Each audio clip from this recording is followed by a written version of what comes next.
What's up, everybody, and happy Monday. We are back at the start of a new week. That means we have a new goal focus. But before we get into today, I hope everyone had a great weekend, a wonderful Resurrection Sunday. One thing that I love, we're all quarantined, so we're all dealing with this pandemic together. But one thing that I love that I saw a lot yesterday where people were still celebrating Easter. And a lot of people that don't really have like a close relationship, or they're not like overly religious or anything like that. You don't even have to be overly religious, but they don't have like the closest relationship with Jesus, or they're not like extremely religious or whatever. They tend to focus more on like the holiday itself, so like the Easter eggs and the Easter egg hunting, while others, focus on like the resurrection and everything like that. But regardless of what end of the spectrum you fall on, a lot of people were still celebrating yesterday, which honestly really warmed my heart. Like, no one is letting this pandemic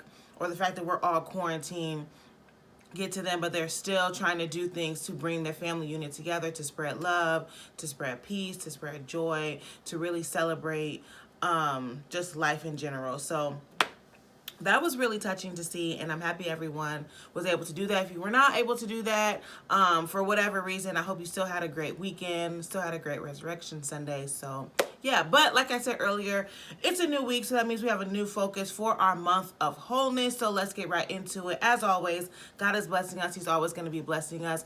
So April, we're talking about wholeness and becoming whole, and really that journey to be the best person that God created us to be. And that is a whole person, a person that has, minimal really to no cracks or areas of brokenness. So last week we talked about brokenness, what that means, how we can identify broken areas in our life, and then how to move forward. So this week, honestly, is the how to move forward. This week we're talking about healing, okay? We're going to talk about what it looks like, or we're going to talk about the process of healing, but then also what it looks like to go through that process, because I think a lot of people think that if you are going through a healing process, there's an end in sight. And not saying that there's not going to be an end in sight, but understand that the healing process is an everyday process, and you may have to continue to be in that healing process mind state for a long time until you reach that place of wholeness, or until you reach a place where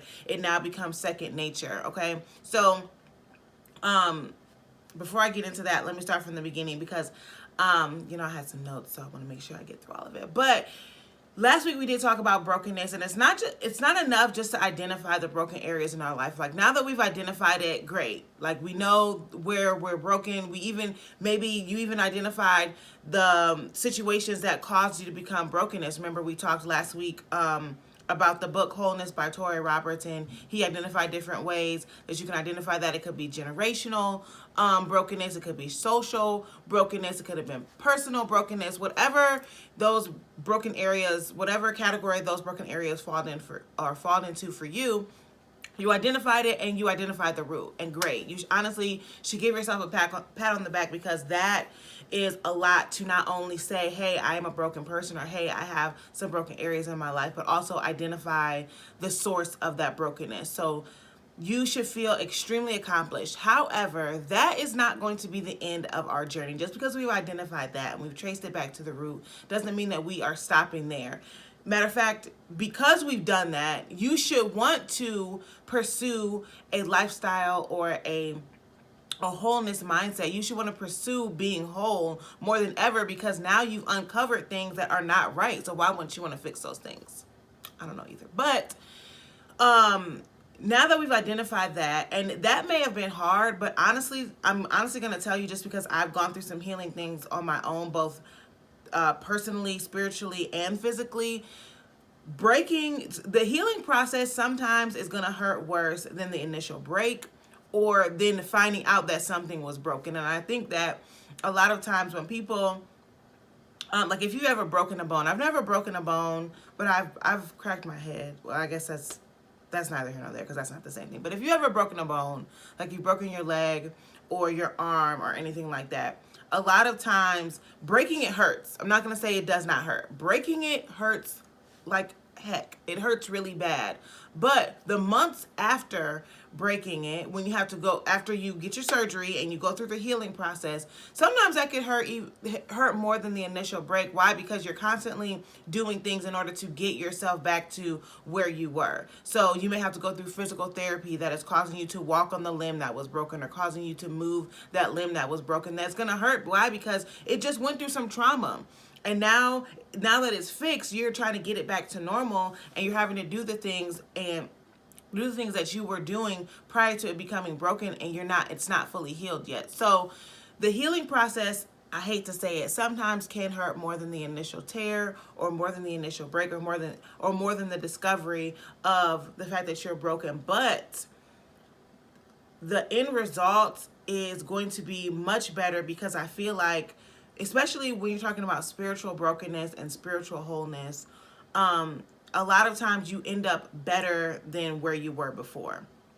So if you're broken in some area and you're going through this healing process, your mindset, how you view different things, how you attack your purpose, how you achieve goals, how you view success, how you view life in general is going to be a lot different and better off than what it was prior to. So it is worth it. It may hurt, but don't worry, we're going through this thing together, okay? So let's identify healing, and then we will, I'll set the stage for the rest of the week. So what does it mean? What does healing mean? What is the definition of healing? It means that it's a process, we already talked about that before, it's a process of making or becoming sound or healthy or whole again, okay? So it is a process, but understand that you are becoming the person that God created you to be, okay? So through this healing journey, through this wholeness journey, we are trying to become healed in order to become whole and become the person that God created us to be. So on Wednesday, we're going to talk about that process. And then Friday, we're going to talk about why. Like, why would you even want to go through this process? But it's necessary. And that's all I'm going to say before I get into the rest of the week. So I hope everyone has a fabulous Monday and a great Tuesday. And I'll talk to you guys again on Wednesday. Bye.